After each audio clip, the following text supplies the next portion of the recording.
আমি অলরেডি দাঁড়িয়েছি তার পাশে। আমার মিডিয়াতে যারা সহকর্মী আছে সবার পাশে সবসময় আছি থাকবো।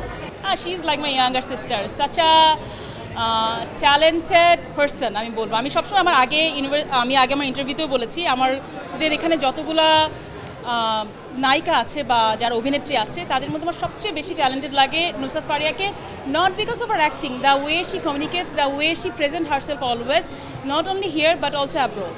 সো ওখান থেকে ও বলেছে ডেফিনেটলি খুব ভালো তো লেগেছে।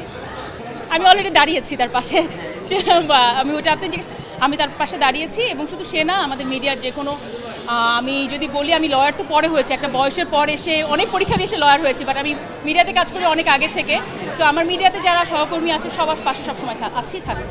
সঠিক প্যাড আর সঠিক তথ্য দিয়ে এসব সামলে নিব এক হয়ে। Monalisa sanitary napkin. আমি কখনোই অভিনয় শিল্পী ছিলাম না, আমি 2-3টা কাজ করেছি, পরে দেখেছি this is not my cup of tea. যেই পরিমাণ ডেডিকেশন, যেই পরিমাণ সময় দেওয়া লাগে ওইটা আমি পারবো না, বিকজ যেহেতু আমি অন্যান্য অনেক কাজ করি, তো কখনোই ছিলাম না। বাট কয়েকটা করেছি, মনে করেন চেষ্টা করে দেখেছি, যে চেষ্টা করতে তো ক্ষতি নাই।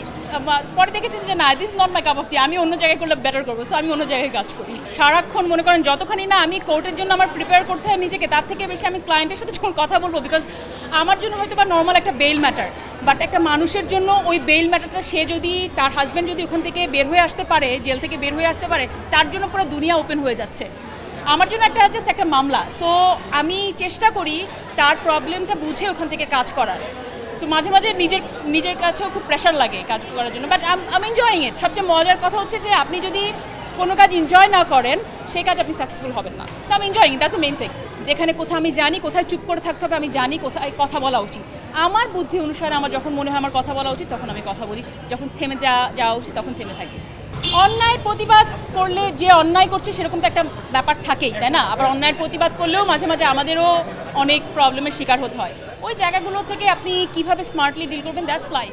আপনি যদি এই জায়গাটা ডিল করতে পারেন তাহলে আপনি সাকসেসফুল।